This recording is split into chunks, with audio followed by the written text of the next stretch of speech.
এই নাহিদ যেন অনন্য অপ্রতিরোধ্য। তার বোলিং এর সামনে দাঁড়াতেই পারেনি প্রতিপক্ষ। নাহিদের পেসে বোকা বনে গেলেন জিম্বাবুয়ের ব্যাটাররা। পরিকল্পনা করে বিদায় করেছেন দলের সেরা 3 ব্যাটারকে।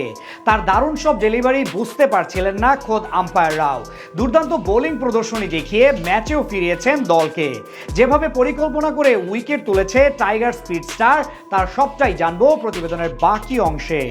আগের দিনটা বাজে কাটানোর পর এদিন শুরুতে বড় কিছু করার দরকার পড়তো বাংলাদেশের পেসারদের। ঠিক সেই কাজটাই করেছেন বাংলাদেশি স্পিড স্টার নাহিদ রানা। দিনের শুরুতেই একেবারে পরিকল্পনা করে বিদায় করেছেন জিম্বাবুয়ের ওপেনার বেন কারানকে। আগের দিন বাউন্সি ডেলিভারি খেলতে বেশ বেগ পেয়েছিলেন জিম্বাবুয়ের ওপেনার, আর সেই সুযোগটাই কাজে লাগালো বাংলাদেশ। 16তম ওভারে প্রথম 4 বলেই উইকেট টু উইকেট বল করেছেন, কিন্তু পঞ্চম বলে এসেই নিজের ভেলকি দেখান নাহিদ। তার দারুণ গতি আর বাউন্স বুঝতেই পারেননি বেন কারান। অসহায়ের মতো মমিনুলের হাতে ক্যাচ তুলে বিদায় নেন 55 বলে 16 রান করে। দিনের শুরুতে উইকেট তুলে নিয়েই আত্মবিশ্বাসী হয়ে ওঠেন টাইগার পেসাররা। এরপর দারুণ সব ডেলিভারিতে পরাস্ত করতে থাকেন জিম্বাবুয়ের ব্যাটারদেরকে। আর তাতে দ্বিতীয় উইকেট পেতেও খুব একটা সময় অপেক্ষা করতে হয়নি বাংলাদেশকে। এবারও ত্রাণকর্তা হয়ে হাজির হলেন নাহিদ রানা। 21তম ওভারে দ্বিতীয় বলে নাহিদের ফুল লেন্থের বল 4 হাঁকান ওপেনার ব্রেন ব্যানেট।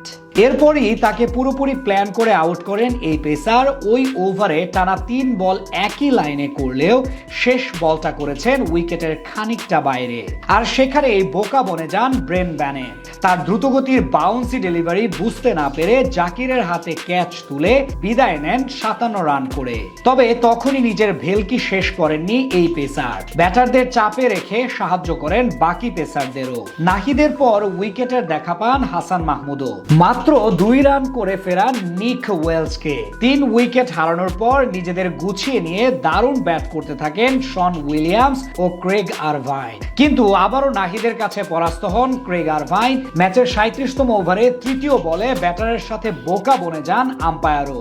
এজ হয়ে উইকেট কিপারের গ্লাভস বন্দি হলেও আউট দেননি আম্পায়ার, আর তাতে সাথে সাথে রিভিউ নেন বাংলাদেশের অধিনায়ক। রিপ্লেতে দেখা যায় ক্রেগ আরভাইন ব্যাট সরিয়ে নেওয়ার চেষ্টা করলেও তার আগে ব্যাট স্পর্শ করে বলে, আর তাতে নাহিদও পেয়েছে নিজের তৃতীয় উইকেট। এর আগে প্রথম দিনটা একদম বাজে কাটে বাংলাদেশের। ব্যাটারদের ব্যর্থতায় মাত্র 191 রানের গুটিয়ে গিয়েছিল বাংলাদেশের ইনিংস। দলের হয়ে সবচেয়ে বেশি 56 রান করেছিলেন 3-এ নামা মমিনুল হক।